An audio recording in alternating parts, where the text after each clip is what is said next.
நான் சொல்ற இந்த ஆட்களை மட்டும் நீங்க மன்னிக்கவே நினைக்காதீங்க. அப்புறம் நீங்க தான் வருத்தப்படுவீங்க. ஒண்ணு, உங்க நம்பிக்கையை உடைச்சிட்டு முகத்துக்கு நேரா சிரிச்சவங்கள அவங்க மாறவே மாட்டாங்க, திருப்பியும் அதே தான் செய்வாங்க. ரெண்டு, உங்களுடைய நல்ல மனசை வீக்னஸா நினைச்சு யூஸ் பண்ணிக்கிட்டவங்கள அவங்களுக்கு உங்க அன்பு மேல பெருசா மரியாதையே இருக்காது.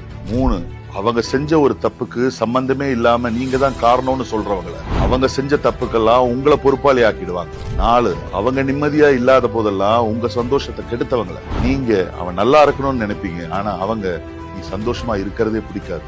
அஞ்சு, பொய் சொல்லி உங்களை மத்தவங்களுக்கு எதிரா மாத்தினவங்கள உங்களை பத்தி எல்லாருக்கிட்டையும் அவதூறா பேசி மத்தவங்க முன்னாடி உங்களை அசிங்கப்படுத்துவாங்க.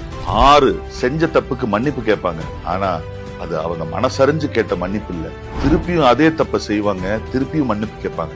ஏழு, உங்க மேலேயே உங்களுக்கு சந்தேகம் வர வச்சவங்க. அந்த மாதிரி காயம் ரொம்ப ஆழமானது. இந்த மாதிரி ஆட்களை கிட்டையே சேர்க்காதீங்க.